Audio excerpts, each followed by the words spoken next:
My guest today is Dan Shapiro. About 28 years in the business world, 2 sons, and a story that starts the way a lot of our stories started in 2020. Remote school, a 7-year-old boy who suddenly couldn't get through the day. What his family found was not a program or a specialist schedule. It was an after-school chess club. And what Dan did next is the part I keep thinking about. He started taking chess lessons himself, once a week, so his son wouldn't have to love something alone. His book, Decoding Genius, comes out this month. We get into labels and resilience and what a 1,500-year-old game teaches you about your own decisions. And somewhere in the middle of it, Dan says something about leadership that I didn't see coming. And I haven't stopped turning over since. So let's get into it. Here's Dan Shapiro. All right, I'm with Dan Shapiro. Thank you for being with me today, Dan. Oh, thanks for having me, Ryan. Get us oriented here. Who is Dan and what is his mission? Well, I've got about 28 years of experience in the business world, but my real mission is raising my 2 sons along with my great wife. I've got a 15-year-old and a 12-year-old. And the thing that's such a big focus for me is to make sure they grow up with a sense of self-esteem, of self-confidence, a toolbox to meet whatever challenges come their way. And probably the most important thing is a real sense of agency, that they can go out and impact the world and go chase things that interest them and that they want to do. This really resonates with me just because I have 2 3-year-old children, 2 3-year-old boys. This has become a topic I think about a lot. I want them to be empowered to make sort of a positive impact on the world, right? And so in your journey here, you had an interesting sort of journey through COVID with your children that led to a book. Tell us a little bit about that journey. Yeah, sure. So many families had a really tough time with young children during COVID, and we were no exception. When we were doing the remote schooling with our children, our younger son was 7 at the time, and the older one was 10. We started noticing as we were helping our younger son with schoolwork, he was having a lot of challenges. He would get really distracted. He would not respond to his name. Sometimes we would find him in his room walking around in circles, and that was really scary. And so we had to try and get some help and find out what was going on. Yeah, and so there's a lot of things that you discovered. What did you discover at that point? Was it just you learned it a different way, or was it something more than that? Well, so we got help from a bunch of folks and had great help. And fast forward, he's back in school and has friends and is doing great. But his diagnoses were that he was in a category of kids which have always been around. We'll remember them when we were in school, but that they've given it a name now. It's called twice exceptional. And these are folks who are smart but quirky. And they tend to have really good intellectual horsepower, but some from among a host of different challenges, which include things like ADHD or some of the high-functioning forms of autism, dyslexia, dysgraphia, which is something my son has. And so their brains just work differently, and they're very capable, but it can be a little hard for them to get it all together. And so that's what we were seeing during COVID as he was just sort of coming. Yeah. It's funny, until I started researching our show today, Dan, I'd never heard this sort of the 2E label before. And I have mixed feelings on sort of a diagnosis, right? I think on one hand, it sort of gives you a framework within to work. The other thing is it's also a label, right? How as a father does that impact you? It's hard. We wrestled with that a lot. And when you don't know as much about what the challenges that your child is facing, you can be really afraid of labels. and you worry that maybe what does it mean? You worry about how are people going to look at your child differently. But as a parent, you have to get past that, and you have to recognize that people are different, different in all sorts of ways. The way I took it was, I said, look, as a parent, you know you're going to get called to deal with something difficult for your kids. And it could be when they're first born. Some people, it's before they're born, when they have challenges during pregnancy. And for some people, it's a crisis when they're 25 years old. And so you never really know what it's going to be. And this was a time where my wife and I were called to be, bring some extra attention and intensity and creativity to being parents. Yeah, absolutely. It's something that I would feel very sensitive about. And it's funny because I have this memory of being in about fourth grade or something. And this was the 80s, Dan. So things were a little bit different back then, right? But I remember, and this is still, I'm sort of waiting to see what the impact is on this. They sat down, my parents, and I was in the room sort of seated behind them in the way that I remember it.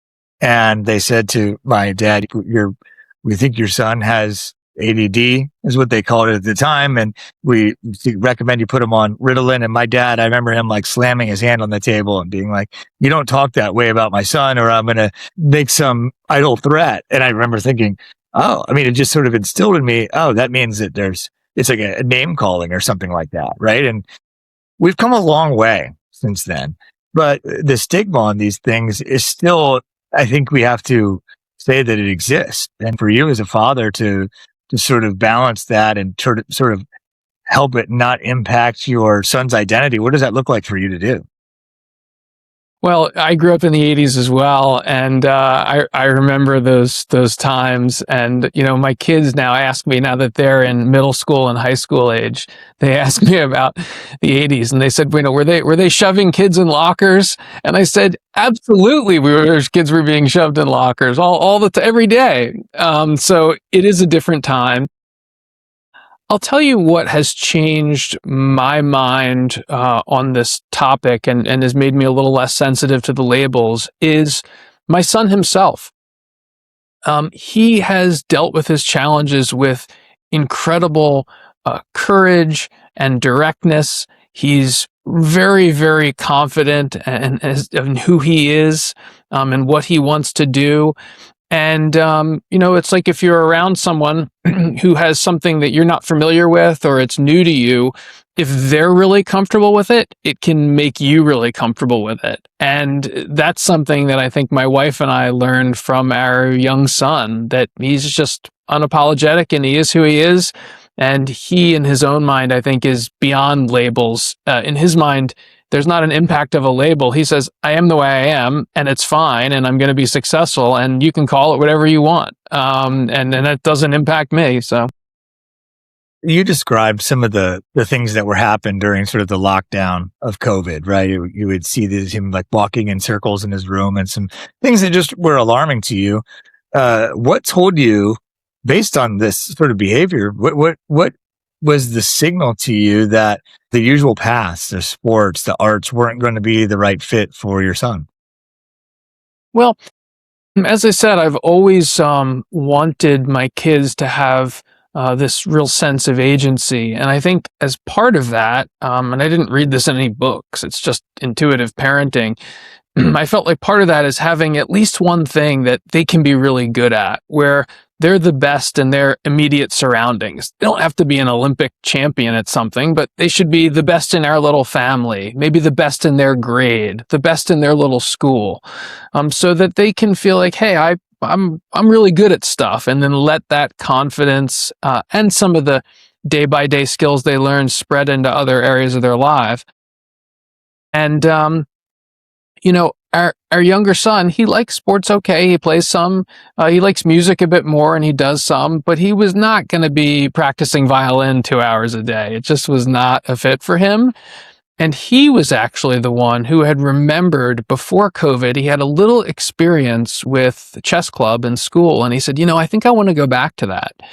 And we're not parents who push our kids in terms of their tastes. We want them to build skills and try different things.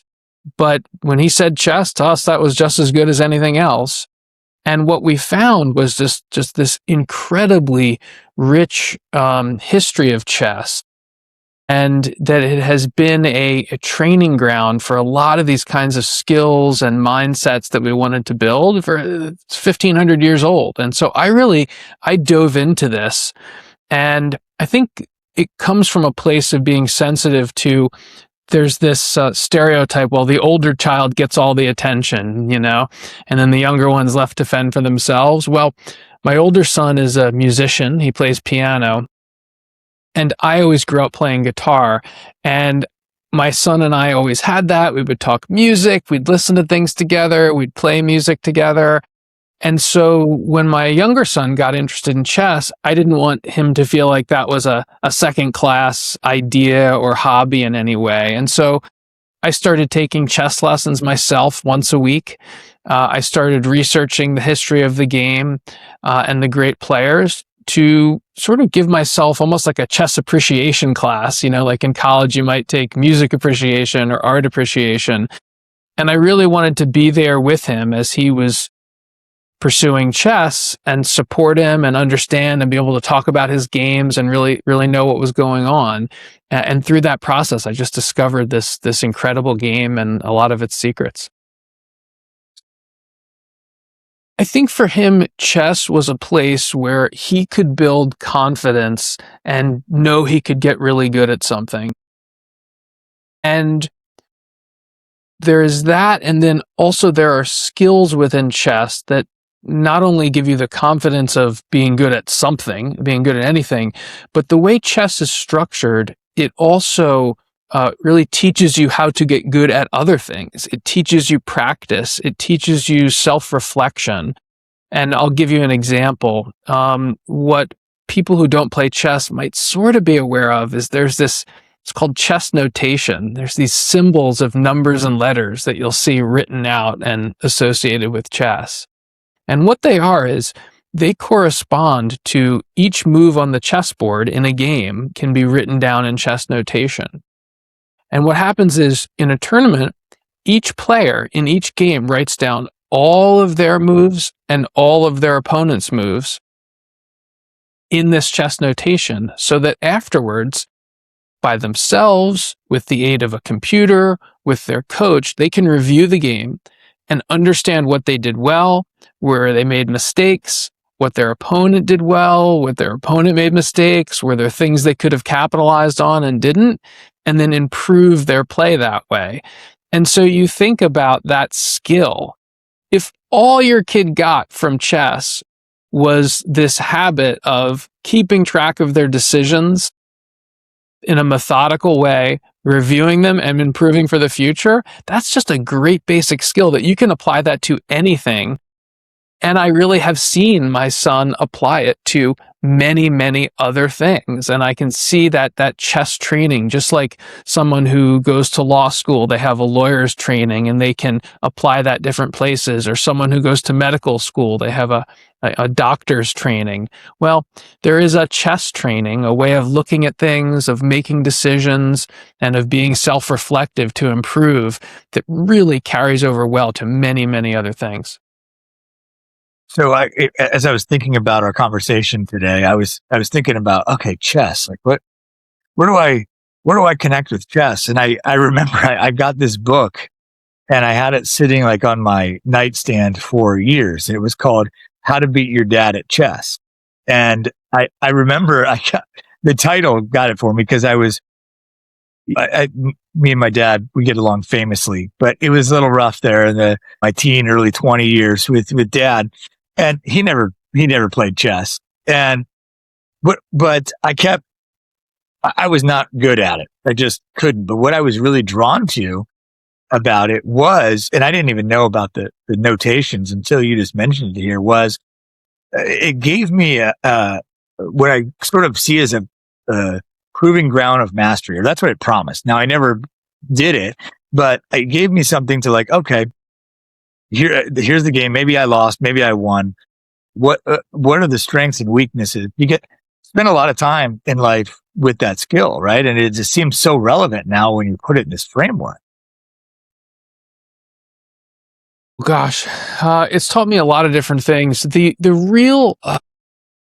say the things that are prominent in chess and the ones that I cover in the book, I use sort of an inductive approach, meaning I said, okay, well, what is unique about chess that we love that keeps coming up over and over again that draws people to chess? And well, that must be the good stuff, right? And I identified a bunch of different things. The things I learned were, one, the importance of memory. Memory is a big part of chess. And what I learned from chess about memory is actually in a lot of ways the center of creativity. And this really changed my thinking about this. In schools, it's become it's become out of favor to teach rote memorization. They say, well, the kids aren't really thinking for themselves. They're not learning. Rote memorization isn't good. Chess has a lot of memorization in it. But what's interesting is as I started to learn chess, I began to see it a little bit differently when I saw how memory worked in chess. And I started thinking about other areas. So for example, in art school, you don't start out painting masterpieces. The art students sit in the museum and they copy the works of the masters to learn the techniques and the brushstrokes. In music, which is where I have more experience, if you're learning to be a great jazz improviser, you first start by transcribing and learning to copy the great improvised solos of the jazz players. And so it's really, once you get these certain facts and the history of everything that's come behind you, really deeply ingrained and understand it inside and out and can call on it at will, those are the raw materials that produce really incredible creativity. And that's true on the chessboard and true in lots of other things. And so it really caused me to get interested in memory training and this acquisition of facts and things to help. So that was one, and I can give you as many as you want, but that was certainly a big one. So the book, Decoding Genius, The Unexpected Lessons of After School Chess Club. This is coming out in August. How did this experience become a book for you? Well, for me, it was when I first started on this chess journey with my son, there were lots of books out there about chess strategy. And if you're an intermediate chess player, how do you become an expert chess player? But there was nothing for parents who wanted to read a really short 150-page book and dive in and get a Cliff Notes version of everything that I had learned over the last couple of years. And that's what I wanted to deliver. And so through hundreds and hundreds of hours of work, I learned all these things, and I basically wrote the book I wished I had had at the beginning. So what could readers expect in the book? You're going to get two things in the book. One is you're going to get the story of how chess impacted our family so that people can really see the benefits of it for their family. And the other is this, what I call a chess appreciation course, where you're going to learn a little bit about the history of chess, a little bit about some of the great players and what makes them so great, and a little bit about how those things apply to other parts of life. And you can see that greatness in chess reflected in greatness in other areas, and really just integrate it and understand and appreciate it as a parent playing with your child. Yeah. What are some of the what's something that you discovered in the history of chess that really stood out to you? Is something that, wow, I didn't know that I don't know, that just was really interesting. Yeah. So I think the chess is interesting. I thought of chess before my deep dive as this long, slow game that people play for hours at a time, which it is. There is that element of it. But there is also a version of chess, which I learned about, called speed chess. And they take what is traditionally a game that could be played over a half hour, an hour, or in some cases, multiple hours, and they condense it down to sometimes as little as 3 minutes, where they'll play the game very, very quickly. And it's incredible to see. For people who haven't seen it, go on YouTube and look up the Grandmaster Hikaru Nakamura playing Blitz chess and look up pre-moving. And what you'll see is chess where in a regular game, someone may look at the board for 10 minutes before they make their move. In fast chess, you'll see them playing a move, another move, another move. And then all at once, you'll see move, move, move, move, move. And you'll say, what's going on here? This person is moving without their opponent even responding. And what you come to realize is they're playing computer chess. They can understand 10 moves ahead how the game is going to end. They know every move that their opponent is going to be forced to make. And so they can just make all of their moves all at once till the end of the game. And they do it in a split second. And you can go and see this on YouTube. It's really incredible. And it's this idea that you can take these skills which are acquired very slowly and very deliberately over a long period of time and apply them with great force in this very short period of time. And in the book, when I tie it back to life, I use the example of the famous Sullenberger landing on the Hudson River. And he did this amazing heroic feat where he saved 155 lives, including himself. And interestingly, the whole event from the time the birds went through the engines to when they were landed in the Hudson, it was about 3 minutes, about the same length of a Blitz chess game. But when you look back at his life, he had all of this preparation where he was a pilot in the military. He worked on accident safety review boards. He piloted gliders, powerless planes, and was a glider instructor. And so all of this experience, he had degrees in the psychology of these kind of emergencies. And that all came together in those few moments. And one of the things you see with chess is that same kind of idea where you have all of this deliberate preparation, you learn all of these things, you memorize all these things, but then you learn to integrate them and execute very, very quickly. And, how does that translate into real life? Think of all the people who say, oh, well, they can really think on their feet. They're always a couple steps ahead. And it just seems like magic, but really it's just this practice of this deep, deep preparation, but executed really quickly. So this idea came up, and maybe this is a relevant distinction or sort of spectrum. Maybe it isn't, but the idea of strategic sacrifice and resilience.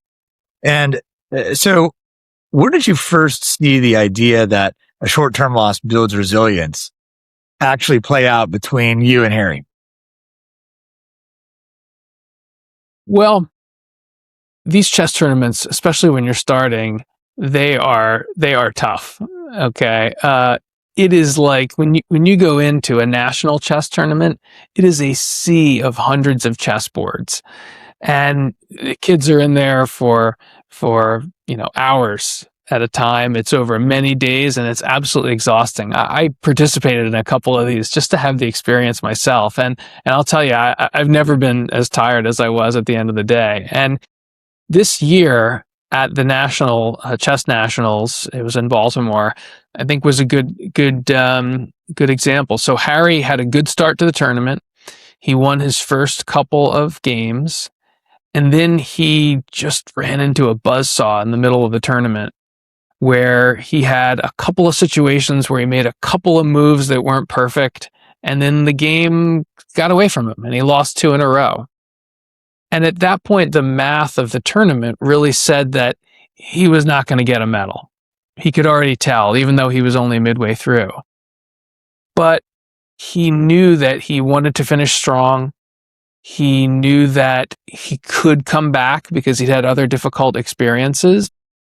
And he went to bed early, got up, had a nice breakfast, and got back in there. And then he ended up winning the rest of his games. But, chess it's very, very unforgiving in terms of the mental focus. And if you lose your focus and you make one or two bad moves, you can really be out of a game. And so having that happen and then being able to recover from it and seeing him do that, that's really what I want for him, because he can apply that other places, and I've seen it.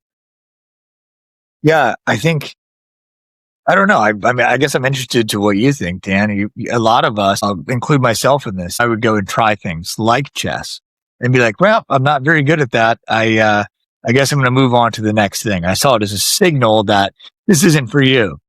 And it doesn't seem like Harry has this experience, right? It's like he didn't be like, oh, I lost I'm not meant to be a chess champion, but he kept keeping on, so to speak. Really showed experience. What is it that he did? He did. I think it's a credit to maybe just some of the way he is, but it's also something that really gets taught in chess, and then I see it in other areas.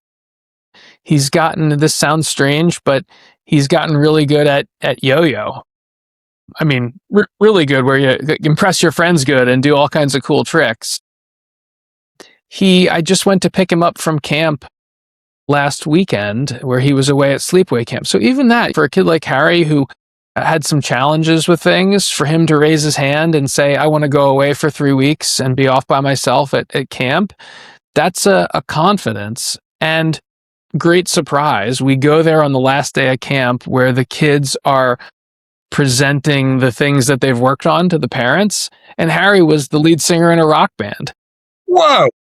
And he did it, and he did a great job. And I asked him, I said, well, first of all, the fact that I play music and his older brother plays music, just the confidence to step into an arena that other people in the house already occupy, to me, is a great thing, right? He's not intimidated. He doesn't feel like he can't do it too. And I asked him, how did you do it? It sounded great. He did a Foo Fighters song. I said, it sounded great. How did you do it? And he said, well, we practiced every single day for an hour a day for 20 days. And so we put 20 hours in, and there it was, and it sounded good. And that is that chess mentality of anything can be broken down, can be understood, and you can improve. And it's interesting in the book. I cover a lot of this. In the early days of chess, it was a little bit of a Wild West, where people would just, it's almost like they were playing with style points. They wanted to see what's the coolest, craziest move they could come up with. It was really the former Soviet Union that took chess very, very seriously. And the stereotype, which is true, is that the great chess players were all Soviets, because they were for a while. They dominated the game for 50 years. And they actually, their research into chess and research into expertise and how they applied it in chess really are a lot of these tactics and techniques that you would learn today when you're learning chess. You're learning kind of the Soviet way of things, which is an interesting, fun history thing. Yeah, it's interesting because when I was younger, it's funny that I'm talking about my dad's dad now. My dad used to always sort of be like, yeah, my dad's, he's like, he retired and played golf for the last 20 years of his life. He had a good life or whatever. And I'd be like, Dad, why don't you play golf like your dad did? And he's like, oh, I can't stand it. And what I've come to find, I've had golf pros on this show, right? And what I've come to find is that that's another one of those things that it helps you build mastery. Right. And I think that's what I hear, is that it sounds like Harry through this has found a blueprint on how, whether it's sing in a rock band or go to sleepaway camp or play chess, he's got sort of a map on how to engage with life in a way where failure is sort of a road sign that's data, not necessarily make a U-turn, you're going the wrong way. Yeah, I think that's really well said. And chess, through the 1500 years of its popularity across all these different times and cultures and geographies, I think the way chess is taught and played has really honed that teaching the path to mastery. in a way that makes it valuable. And I think that's why it's been so popular across such a broad, diverse, spectrum. Yeah. So connect the title Decoding Genius to the subject matter in the book. Well, I was always a big fan of biographies of famous people, successful people, and Harry was as well. And so I used to read grown-up biographies, and there's a great series called Who Was, which your kids are probably a little young, but maybe just getting to the age. And they're children's books, which are biographies of famous people. So it'll be like, who was Thomas Edison? Who was Marie Curie? Who was Jesse Owens, And it's across sports and entertainment and government and science. And I've always loved the grown-up biographies, and Harry and I used to read these together. And the thing I observed was there was really nothing about famous chess players in there. And yet, if you stop a random person on the street and say, well, what do you think of the legendary chess grandmasters? They would say, oh, they're geniuses. That's a common sort of shorthand for genius. Oh, well, if they play chess. And you see it in movies. Go all the way back to the 60s, and in the 2001 movie, the supercomputer HAL plays chess, right? You go to the James Bond movies, and the villain is playing chess. When artificial intelligence and computing power in the 90s was first really gaining power, what did it have to do? Well, it had to beat Garry Kasparov at chess, right? It's like a litmus test for brilliance. And yet, there was really nothing that allowed non-chess players to unpack what that really is so they could benefit from it themselves in the same way that, look, I'm not a football player, but I still might read a biography of a famous football player to learn about everything that made them great in the game. And we didn't really have that for chess. And so that's the genius we're really decoding. Yeah, I love that. And I took note of the Who Was book series because we love books. We're reading all kinds of books. They're very much, I think that's important, just to kind of open up the imagination. I had to sort of the developmental, turn this to developmental idea. I had a lot of trouble reading when I was younger until I got the Chronicles of Narnia, right? And then, man, I read all 7 of those books like that. I wasn't interested in anything else. I was like, I didn't want to do it. And so it's about providing the context where, hey, we'll find something you like.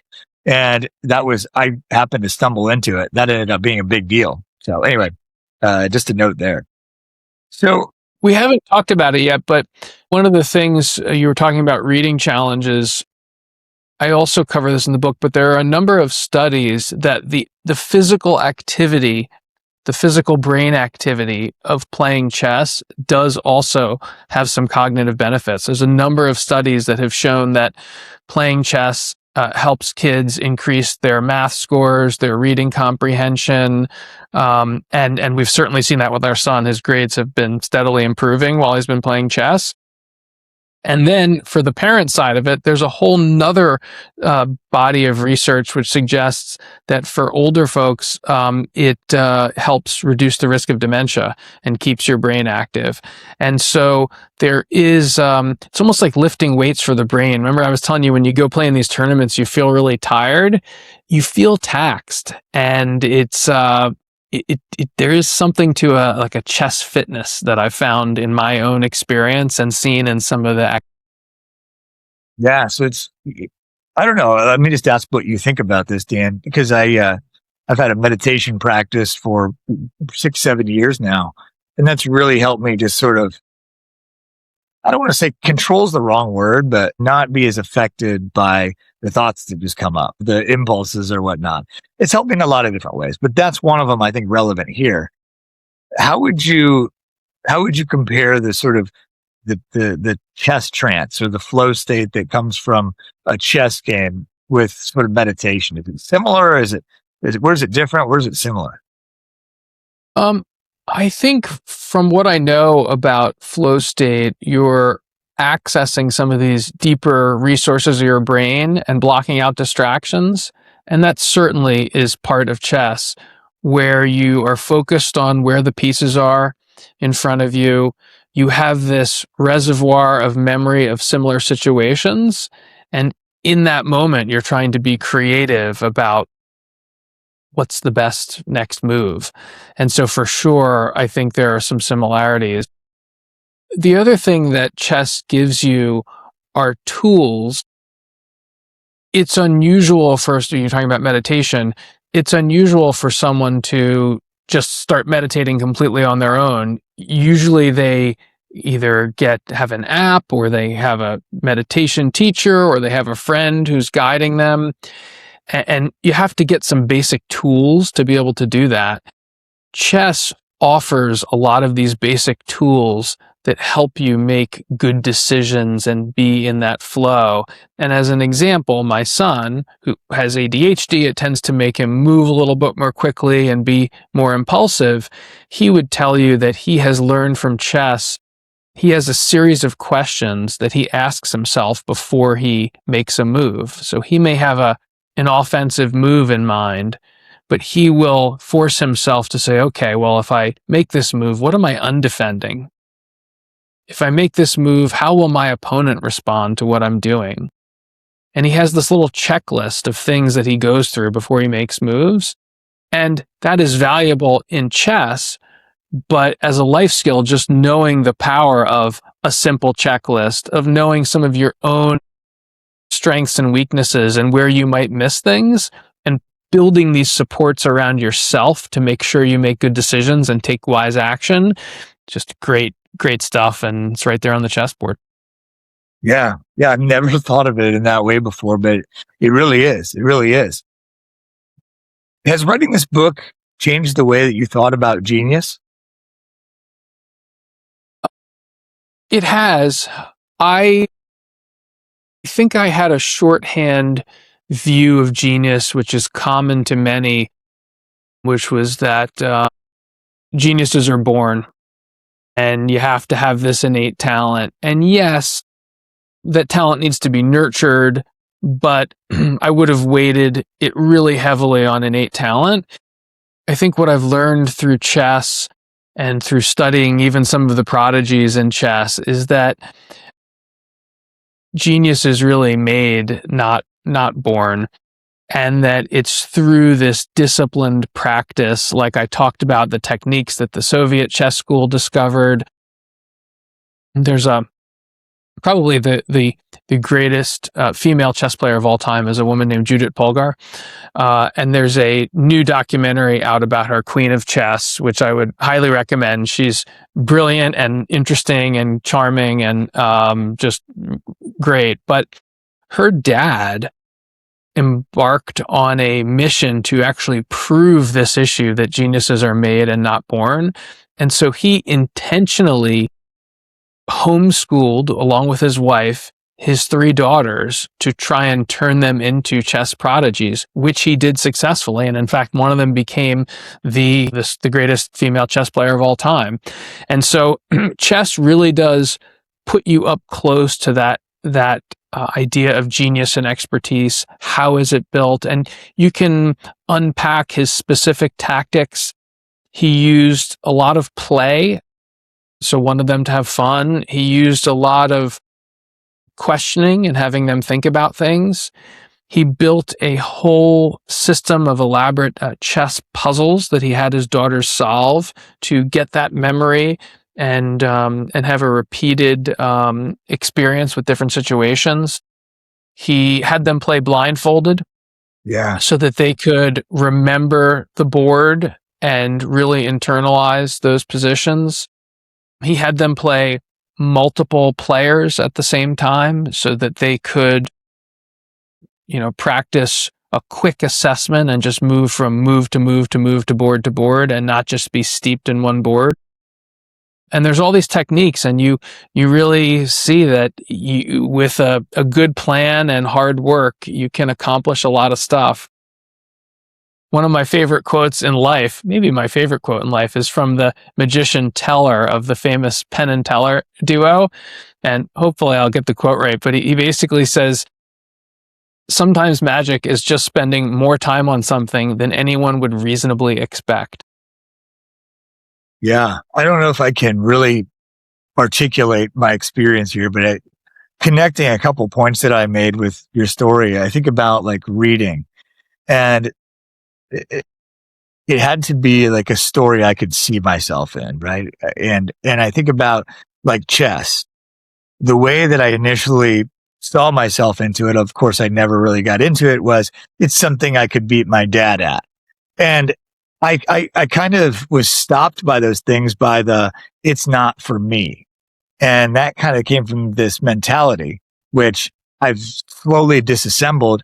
Unfortunately, it took me into my late 30s, early 40s to do that just because you're not great at something inherently, that you could sort of build into, it's a way for mastery. Running is like that for me. It's like I collect all this data and I think, oh, here's a good pace for me when I'm running and it's 85 degrees outside, but it's totally different when it's 60 degrees outside, whatever. When you sort of start competing against yourself to try to go towards mastery. And I think from what I understand of a lot of the research that's out there, it's sort of split 50-50. It'll lean different ways, but intelligence, is it inherited, right? And there's all kinds of some nurture facts that will play into that. And what I hear you saying is basically it's sort of is kind of a mindset where, oh, it's what you do when you get past the first failure or block or whatnot. And if you're able to sort of garner that skill or foster that skill of I guess you call it resilience, right? Of being like, oh, I didn't succeed. Let me sort of dissect this and move beyond it. That at least is part of the recipe for genius. I don't know. Tell me where I'm off. Yeah. No, I think that's exactly right. And it's about your expectations when you meet that first challenge or the second challenge. You know, that story about my son singing in the rock band and with 20 hours of practice, he wasn't expecting it to be any good on the first day. And he wasn't expecting to be any good on the 10th day. He just knew it could be good on the 20th day and timed where it needed to be. And that's the self-confidence that comes from, I've been bad. I've gotten at chess. I've gotten beaten.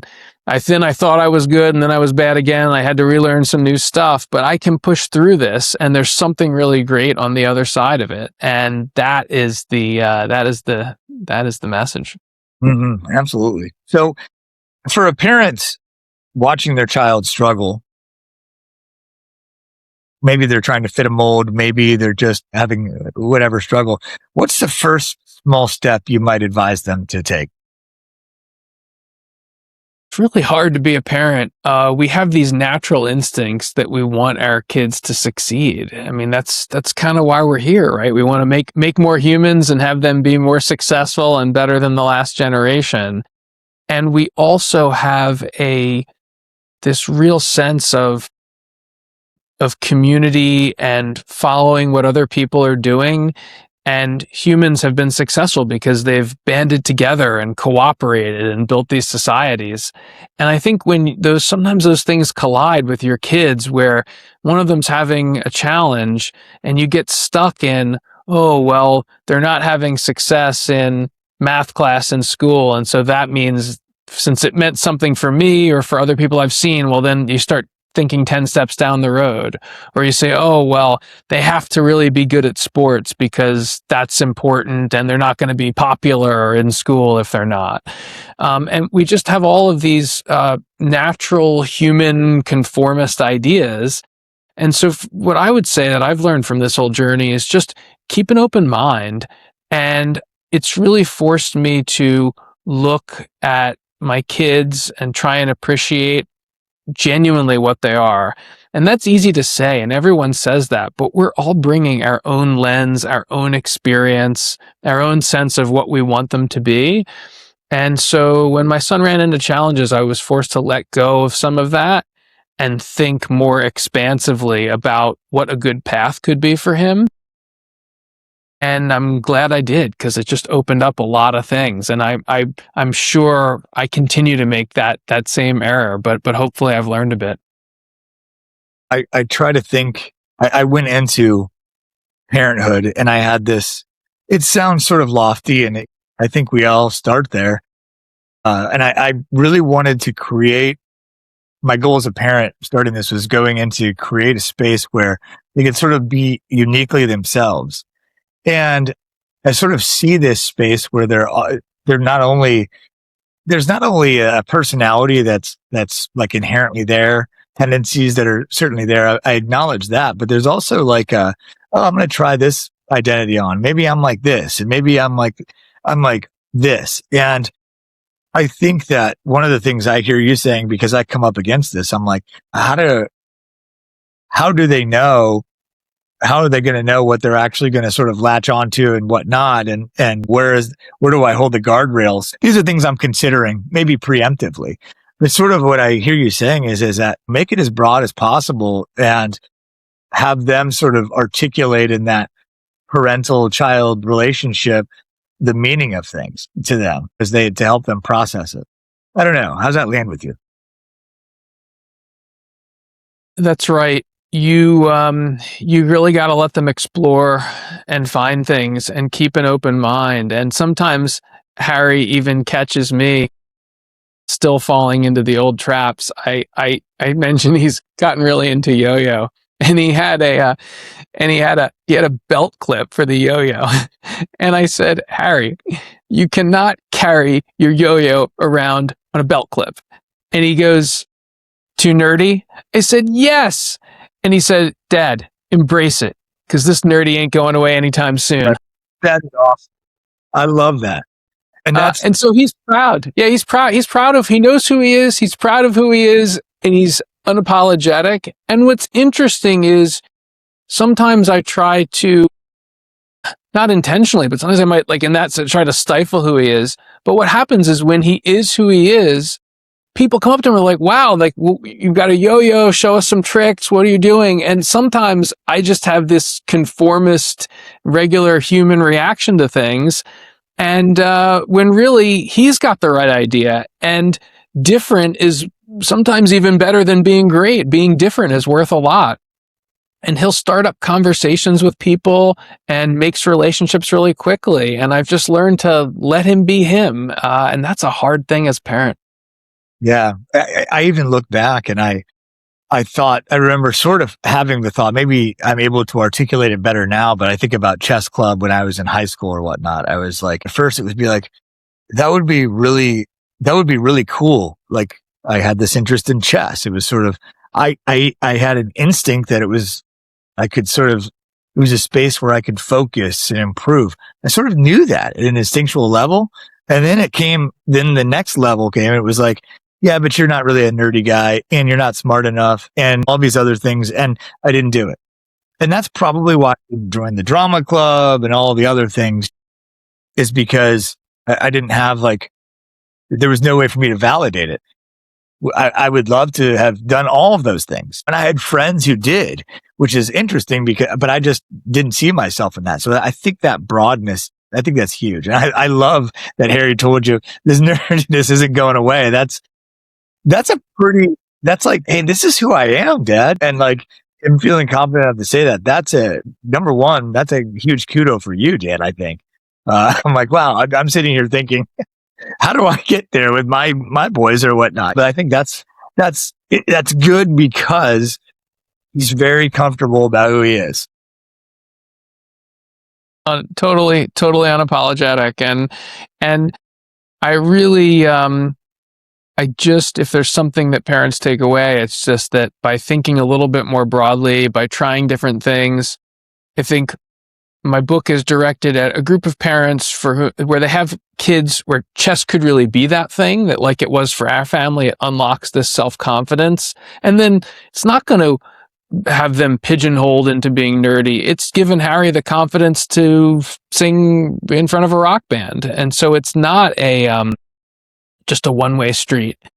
I think there'll be parents who, for chess could really, really be a great benefit for their kids. And when they start to see some of these traits where chess would be a good fit, they can go there. And then there's also the more general lesson of maybe their child is interested in some other thing, which isn't sports and isn't the arts and isn't chess, but really wants to go deep and has a passion. And I just hope that our story will let them see all the value that's there and to give kids an opportunity to try those things.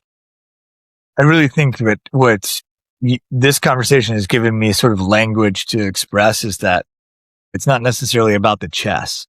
It's about the space for them to sort of learn that resiliency and learn how to think, how to improve their memory, there's a lot of exercise happening from a psychological, mental level. And that that works as a proxy. You can move it over to life or work or whatnot. And so I might ask you, is there a lesson that, I don't know, as you were doing this research or as you see your son develop that translates directly to, we talk about leadership on this podcast, but maybe leadership or work? Yeah.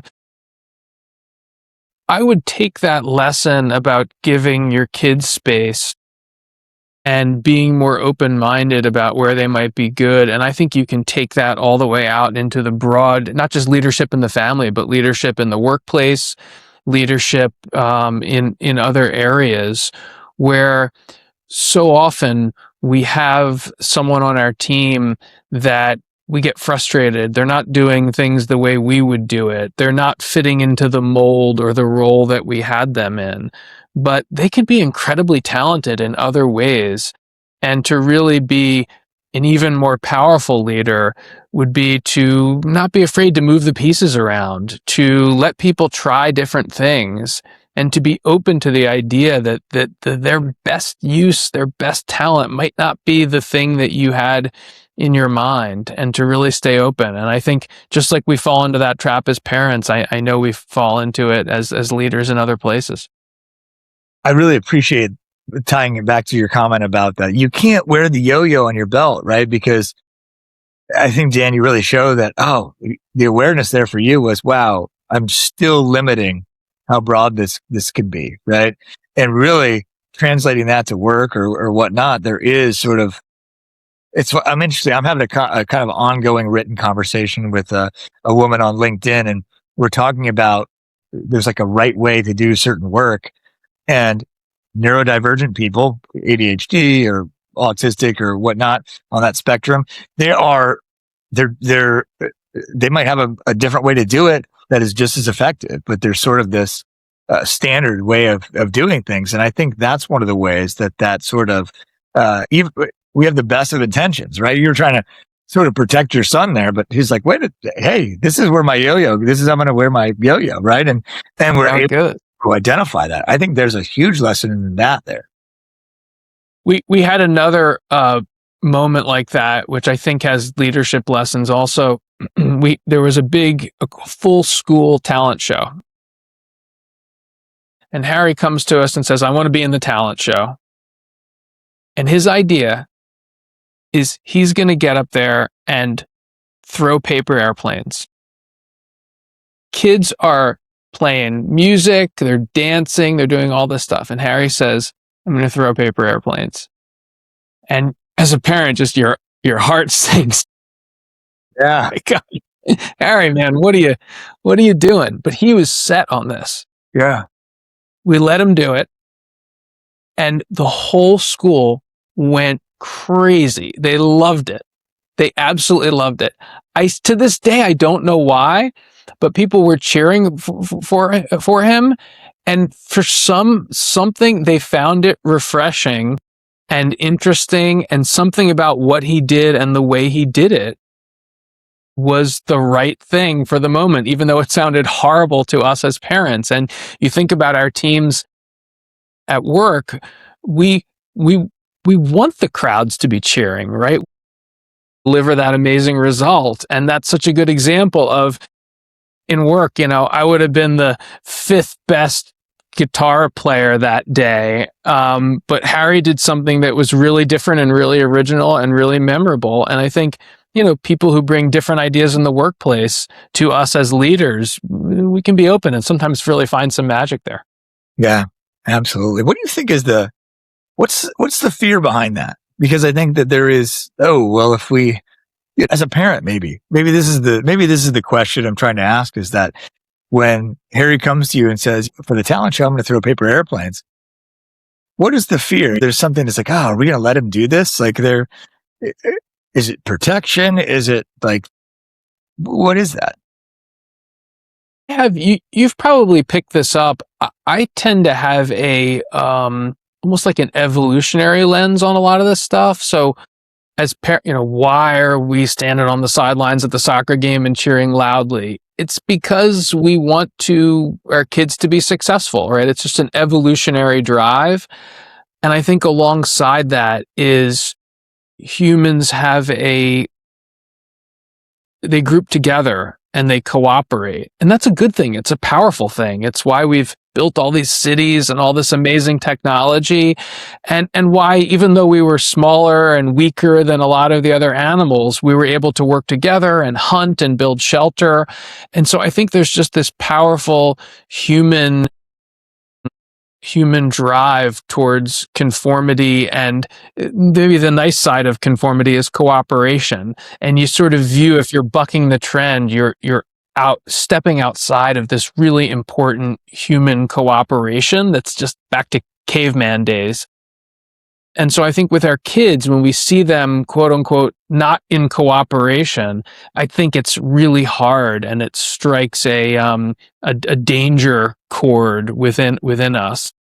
And we have to really see past it and not activate that primal thing. They're not saying they're not going to join the hunting party, right? They're trying to have some fun or do something creative, or really not something that's so risky. And to me, that's where it comes from. Yeah. Dan, what do you hope the legacy of the Coding Genius is? Well, I'd love to see chess as a prominent third option alongside sports and the arts for parents, where they just say, and I might even add to chess other sort of cerebral games. There are, Go is a great game, which is played heavily in Asia. Bridge is a lot of smart people like bridge. I'd love to see the really cerebral games take an equal place alongside sports and the arts, not as a replacement, but as just another great tool in the toolbox that's going to be a fit for some kids. And I'd love to see parents being a little bit more open about what their kids try, and not insisting that your kid be the ninth best lacrosse player on the team. The thing I always say is, on a team of 12 kids, how many of them are really going to derive the majority of their self-confidence and self-esteem on that field? Out of 12, is it 1? Is it 4? And I think there's still value to being the 12th best player on that team. A lot of it. I've done it myself. My kids have done it. But kids also deserve to have alongside that something that they can be the best at and get that confidence and sense of agency. And I just hope there's a increased appreciation for the power of that, and parents thinking more expansively about how to make those opportunities available to their kids. Yeah, absolutely. I think that there is I hired a lot of people. And one of the things that I started always looking for was, did they do team sports? And I think the biggest value that I saw, at least from someone who was hiring people, like that perspective, is that they knew how to work on teams. Is that they knew that there's sort of a give and take, and there's sort of, it's all for one, sort of, this idea. And I think that is, that's just a broadening. If you have chess in there, right, that's a broadening of offering that opportunity to our young people. So I think that's a great point. Yeah. Also on chess and teamwork, it's an important point. Chess, you're really out there alone, and it is very much an individual activity. However, the competitions are generally team competitions. And so you do learn a lot about helping train your teammates, helping support them after a tough loss, celebrating a good win. what to do when you're feeling really bad because you just had a tough loss and your teammate comes in and they're excited after a good win, or vice versa. And so it is an individual activity, but there's also a lot of team stuff in there that's good. And so I wouldn't want parents to be afraid that kids are not going to get that. Harry's gotten a lot of team stuff there too. Yeah, that's a great point. I think that's the important thing of it. There's sort of the way that I sort of see it is they're certainly on a team, but their individual role is sort of where it allows them to build that focus. So thanks for clarifying that point. So Dan, where can people pre-order the book or learn more about your work online or out in the world? Yeah, so everything is on the website, which is decodinggeniusbook.com. And there you can find links to our social media or where they can pre-order the book, which actually comes out in August, as you said. Well, I guess the last thing I would leave people with is, for everything we've talked about, there's really one simple solution, one simple action that gets people on the path, which is when you have kids in grade school or middle school, several times a year, you get that page that comes home and it says, what do you want to sign up for the after school activity? And to see if chess is right for you, all you have to do is just check the box that says chess club. It won't be a fit for everybody, but it's a great thing to try. Dan, this has been a really unique conversation for the show. I really appreciate your time and you sharing this story and this sort of broadening point of view here. So thank you so much for the work you're doing. Well, thanks for having me, Ryan. I enjoyed the conversation.